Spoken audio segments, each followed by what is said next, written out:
Hi, I'm Cynthia Rothschild. I'm based in New York. I'm an independent activist, and I also run a UN program for college seniors.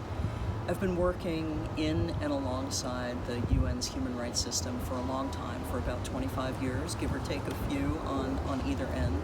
I've done that work primarily from a feminist perspective, which for me means challenging power, whether that's state power or whether that's interpersonal power, intergroup power. Obviously that work as well has been from an anti-racist and an anti-imperialist lens.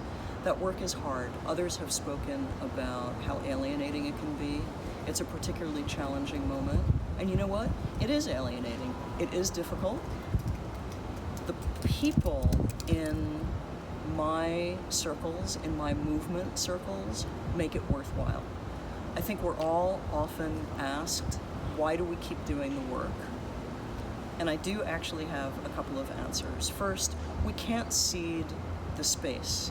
The opposition to the work that we do is so strong, whether that's from the Vatican or whether that's from evangelical NGOs or very well-funded movements in the global north, including very much in the United States, the Russian Orthodox Church. There are so many actors seeking to limit rights of people who are targeted, certainly women, rights of queer people. The work is important, and we cannot cede the space to those who wish to deny rights. Now, the other side of this is that we've got to be in the spaces to push and to educate, because human rights are fluid. It's our job to push the boundaries of how human rights are understood.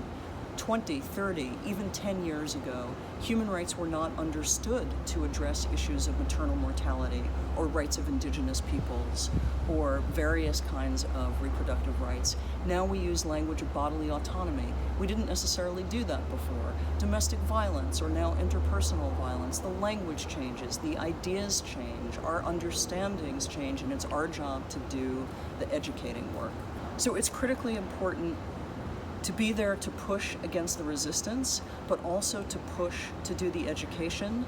And it's our job to be there to tell the truth. When I think of a People's Council and when I think of a Human Rights Council that works, that's about our activists going to these spaces, working with these spaces, working with UN experts, working with the policies, the words, to tell the truth and to rely on fact, because we know what's happening in people's lives in ways that are so critically important, and it makes a difference.